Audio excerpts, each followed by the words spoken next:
Hi, Ron Palmer here, giving you an introduction on Chapter 9 of our book, Not in the Child's Best Interest.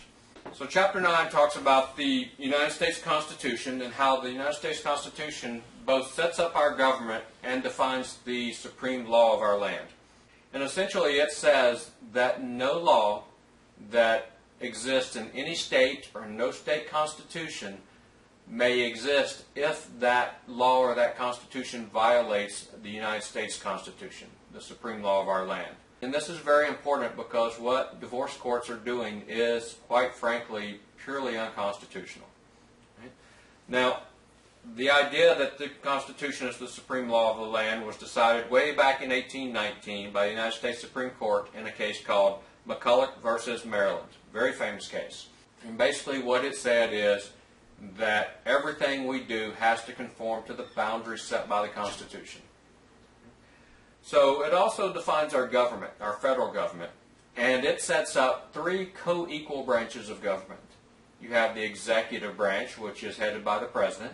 You have the legislative branch, which is Congress, the House of Representatives, and the Senate. And then you have the judicial branch. And this is set up primarily of the United States Supreme Court, but then also a number of, and these courts are set up by the legislature from time to time as they're needed. But ultimately, all judicial power rests with the Supreme Court of the United States, and they are the final arbiters of all judicial issues. Now, when the founders set up the government this way, they set it up very intentionally. They were very afraid of a strong central government. Remember, we had just overthrown a king, and most of the world was ruled by kings, and we didn't want this. Our founding fathers didn't want this. They wanted a federal government that was strong enough to function. We'd had a federal government in the 10 years prior, and it was just too weak to function. So when we produced the Constitution, part of the thing it tried to solve was to create a government that was strong enough to exist and to take care of the country the way the country needed to be taken care of.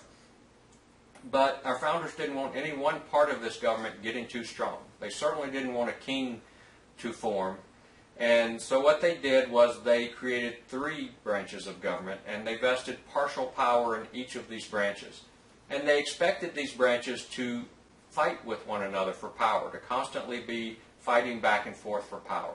And you see this most often between the legislature and the executive branch and the president. Right now there are lots of people complaining that the executive branch has way overstepped its power and how it's invading privacy and searching through all of your electronic data and bugging your phones, all of these kind of things. And the legislature is starting to assert its authority over that. And you also see the Supreme Court starting to talk about asserting its power to rein in the executive from what they're doing. And this is the way it's set up purposely. Our founding fathers wanted this to happen. Now, there's an issue with some judges, and some of these judges believe that the legislature should be the supreme power, and they defer to the legislature, and they don't really take on their role as a co-equal branch of government, and this causes problems. It essentially breaks the system from the way our founders set it up. And what these judges believe is that even if something might be unconstitutional, they like to defer to the legislature and allow the legislature to work it out, even when the legislature is denying fundamental liberties to people. Fortunately for us, this is not the majority view of the Supreme Court or the majority view of judges. It's actually a fairly minority view.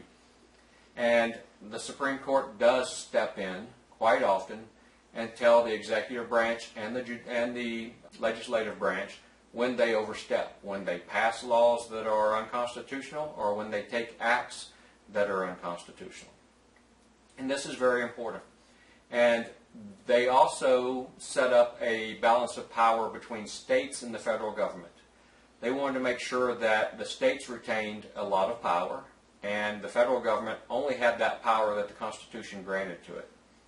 Now, in the beginning, the 13 states that created our Constitution were all individual states, they're individual countries, if you will, that loosely banded together. After the Constitution, they became more of a single entity under our federal government, but each state still retains its sovereignty and certain control over things. And family law is one of their areas where they retain most of their authority. However, this authority is only valid within the confines of the U.S. Constitution. They cannot violate the Constitution when they establish family laws. One of the things that happened in the Civil War, after half of the states decided they wanted to rebel and break away from the Union, once that was resolved militarily, there were a number of amendments. The 13th Amendment did away with slavery and involuntary servitude. The 14th Amendment applied the Constitution to the states.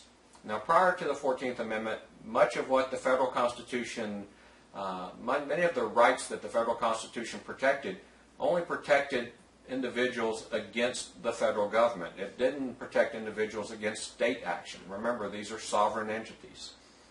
But after the 14th Amendment, that changed, and the 14th Amendment applied those protections to the individual states.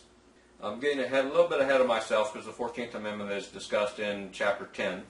All right, so one important concept you need to get from all of this is that even though the Constitution articulates your rights, many of them in writing, many of them not in writing, even though it does this, you are still going to be required to stand up and assert your rights. Nobody's going to give them to you freely. Certainly not government. Government is never known for giving out rights freely. We have to stand up and demand them. We have to stand up and fight for them. And part of what we're hoping to teach you here is precisely how you can do this effectively.